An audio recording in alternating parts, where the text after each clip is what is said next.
इस चैनल से प्रतिदिन बोर्ड परीक्षा की तैयारी के लिए एक प्रश्न अपलोड किया जाता है। आपको मालूम होना चाहिए कि इस चैनल पर बोर्ड परीक्षा की तैयारी के लिए ब्लूप्रिंट के हिसाब से अभ्यास प्रश्न पत्र को ध्यान में रखते हुए 20 वीडियो अपलोड किया जाना है, जिसमें से 13 यानी 1 क्रमांक से लेकर के 13 क्रमांक तक वीडियो अपलोड किए जा चुके हैं। यह 14वां वीडियो होगा। तो यदि आप वास्तव में बोर्ड परीक्षा की तैयारी गंभीरता से कर रहे हैं तो आपको प्रत्येक वीडियो देख लेना चाहिए। इसमें 4 नंबर वाले, 3 नंबर वाले, 2 नंबर वाले और ऑब्जेक्टिव सभी प्रकार के प्रश्न ब्लूप्रिंट के हिसाब से जो बनते हैं वे अपलोड किए जा रहे हैं। तो कृपया आप गंभीरता से हर वीडियो को देखें और चैनल से जुड़े रहें। चैनल से जुड़ने का मतलब होता है चैनल को सब्सक्राइब कर लें, बेल आइकन को टच कर लें और ऑल बटन को भी क्लिक कर लें, ताकि हर वीडियो की नोटिफिकेशन आप तक मिलती रहे। क्योंकि इस चैनल पर डेली कोई न कोई क्वेश्चन जो कि परीक्षा के दृष्टिकोण से अत्यंत महत्वपूर्ण है, जैसा कि आज आप देखें बोर्ड पर सर्कल का एक क्वेश्चन है, 3 नंबर का एक क्वेश्चन काफी महत्वपूर्ण है। आपके एनसीईआरटी एक्सरसाइज 10.2 का क्वेश्चन नंबर 4 है। देखिए क्वेश्चन क्या है। सिद्ध कीजिए कि वृत्त के किसी व्यास के सिरों पर खींची गई स्पर्श रेखाएं समांतर होती है। आपको पहले क्वेश्चन को एक बार 2 बार पढ़ लेना चाहिए, ताकि ये पता चल सके कि इस क्वेश्चन में क्या दिया है और हमें क्या सिद्ध करना है। आइए देखें इसमें क्या क्या चीजें गिवन है। जैसा कि आप डायग्राम देख पा रहे हैं, एक सर्कल है और इस सर्कल का सेंटर क्या है, O। साथ ही साथ AB वृत्त की जीवा, सबसे बड़ी जीवा, जिसको कि आप क्या बोलते हो, व्यास। ध्यान दें, व्यास हम कहते हैं, लेकिन ये है क्या, सबसे बड़ी जीवा। इसके सिरों यानी A और B पर 2 स्पर्श रेखाएं खींची गई हैं। ये PQ और RS 2 स्पर्श रेखाएं।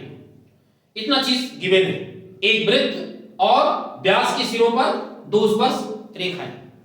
आपको सिद्ध क्या करना है, ये दोनों स्पर्श रेखाएं यानी PQ और RS समांतर। तो सबसे पहले इसमें लिख लिया जाए गिवन क्या क्या दिया हुआ है। दिया है एक वृत्त जिसका केंद्र O है, जिसका केंद्र O है।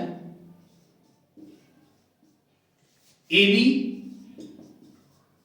वृत्त का एक व्यास है।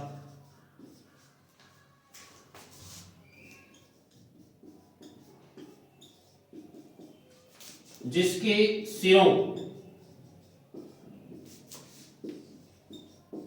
सिरों पर स्पर्श रेखाएं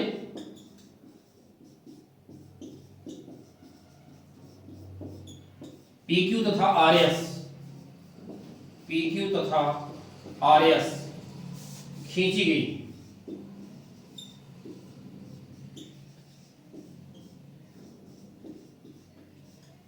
देखिए इतना चीज गिवन में आपको लिखना है। इसके बाद अब आपको क्या चीज सिद्ध करना है उसको लिख लेते हैं। टू प्रूव यानी सिद्ध करना है। ये क्वेश्चन एज लाइक थ्योरम है, इसलिए स्टेप्स आपको लिखना है, सिद्ध करना है। PQ पैरेलल RS, ये चीज सिद्ध करना है। PQ समांतर RS। अब इसमें प्रूफ दे देते हैं, क्योंकि रचना इसमें है नहीं, इसलिए अब इसका प्रूफ में सबसे पहले समझें कौन सा कॉन्सेप्ट लगेगा। ध्यान दें, ज्योमेट्री है, ज्योमेट्री में कॉन्सेप्ट लगते हैं, तो इसमें कौन सा कॉन्सेप्ट यूज होगा। देखिए ये आपकी जैसे RS एक स्पर्श रेखा है, ध्यान दें, जो कि वृत्त को कहां पर स्पर्श कर रही है, पॉइंट A पर। इसका मतलब A क्या कहलाएगा, स्पर्श बिंदु। और A से O, ये जो रेखाखंड है AO, ये क्या कहलाएगा, क्योंकि केंद्र से जाकर के ज्वाइन हो रहा है, इसलिए OA वृत्त की क्या कहलाएगी, त्रिज्या। तो इसका मतलब ये हुआ कि AO या OA स्पर्श बिंदु से होकर जाने वाली त्रिज्या है। और आपने 10.1 थ्योरम पढ़ा है कि स्पर्श रेखा स्पर्श बिंदु से होकर जाने वाली त्रिज्या पर लंब होती है। इसका मतलब ये हुआ कि ये जो एंगल है, ये एंगल कितना हो जाएगा, 90 डिग्री। ये जो OA है इस RS पर लंब है, तो ये भी 90, इधर भी 90 होगा और इधर भी कितना होगा 90। सेम वही पोजीशन इधर भी है। आप देखें PQ क्या है, स्पर्श रेखा है, और B यहां पर क्या है, स्पर्श बिंदु है, और BO स्पर्श बिंदु से होकर जाने वाली त्रिज्या। इसका मतलब स्पर्श बिंदु से होकर जाने वाली त्रिज्या स्पर्श रेखा पर क्या होगी, लंब। तो ये भी 90 होगा और ये भी एंगल कितना होगा, 90। तो इस चीज को आपको कांसेप्ट देना होगा, यहां पर दे दें, चूंकि स्पर्श रेखा, ध्यान दें, स्पर्श रेखा स्पर्श बिंदु से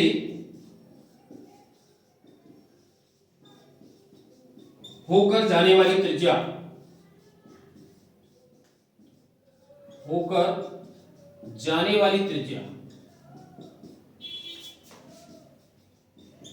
पर लंब होती है।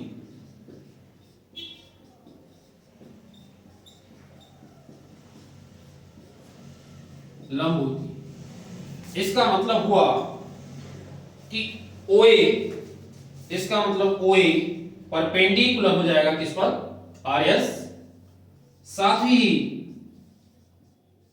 आपका OB, ये त्रिज्या स्पर्श रेखा PQ पर, OB लंब हो गया किस पर, और यदि OA लंब है RS पर, तो इसका मतलब ये एंगल 90 होगा। इसको क्या लिखेंगे, OAR, एंगल OAR, इधर OAS, यानी अतः एंगल OAR बराबर OAS बराबर एंगल OAS बराबर कितना, 90। एक इक्वेशन आपका ये बन गया। दूसरा इक्वेशन उधर से भी बना ले, OBP, ध्यान दें, एंगल OBP ये बराबर होगा एंगल OBQ,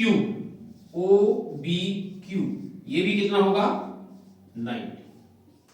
ये दो इक्वेशन आपने बना लिया। अब इन दो इक्वेशन की सहायता से जो हमें चाहिए वो अब फाइंड आउट करेंगे, जिससे कि हम इन स्पर्श रेखाओं को समांतर सिद्ध कर सकें।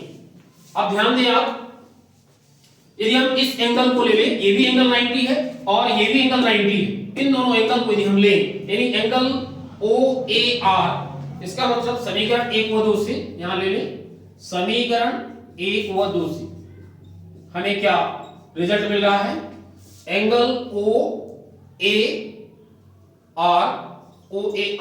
बराबर, ध्यान दें, OAR आपने ये वाला एंगल लिया और ये वाला एंगल ले ले OBQ, एंगल OBQ, ये दोनों एंगल बराबर होंगे। क्यों बराबर होंगे, क्योंकि दोनों की वैल्यू कितना है, 90, इसलिए ये दोनों एंगल बराबर। और ये दोनों एंगल है क्या, अब इस पर ध्यान दिया, ये एंगल जैसे ये दो रेखाएं हैं और यदि तिर्यक रेखा इनको काटती है, तो ये दोनों एंगल क्या कहलाते हैं, क्या कहलाते हैं, एकांतर अंतःकोण, बिल्कुल सही है। तो उसी प्रकार से ये RS और PQ दो रेखाएं आप मान लीजिए और इसको तिर्यक छेदी रेखा मान लीजिए, तो ये दोनों एंगल क्या कहलाएंगे, एकांतर अंतःकोण, एकांतर अंतःकोण। तो यहां पर आप यूज करें, परंतु ये एकांतर अंतःकोण, एकांतर अंतःकोण। और ध्यान दें, आपने पढ़ा है कि यदि दो रेखाओं को एक तिर्यक छेदी रेखा प्रतिच्छेद करे और एकांतर अंतःकोणों का एक युग्म बराबर हो, तो वे दोनों रेखाएं क्या होती हैं, समांतर होती हैं। ये क्लास 9 में आपने पढ़ा है। तो ठीक वही पोजीशन यहां पर है कि ये दो रेखाएं इस तरीके से हैं, इनको तिर्यक छेदी रेखा ये प्रतिच्छेद कर रही है और एकांतर अंतःकोणों का एक युग्म यहां पर बराबर है, इसलिए ये दोनों क्या हो जाएंगी, समांतर। तो आप इसके आधार पर कह सकते हैं कि इसलिए PQ समांतर और यही आपको सिद्ध करना, PQ समांतर। तो देखा आपने, दो कॉन्सेप्ट लगे, एक नौवीं का कॉन्सेप्ट लगा और एक 10.1, और दो कॉन्सेप्ट में आपका ये क्वेश्चन रेडी हो गया। तो इस तरीके से कोई भी क्वेश्चन हो कठिन नहीं होता, जो उसमें कॉन्सेप्ट यूज हुआ है उस कॉन्सेप्ट को आप समझें तो निश्चित रूप से आपको क्वेश्चन बहुत ही सरल लगेगा। और इस तरीके से ये 3 नंबर का क्वेश्चन आपके एग्जाम के लिए काफी महत्वपूर्ण है। फिर भी यदि समझने में कहीं आपको कठिनाई है तो कमेंट जरूर करें, ताकि आपकी समस्या का हल आपको मिल जाए। यदि यह वीडियो आपको अच्छा लगा हो तो वीडियो को लाइक करना न भूलें।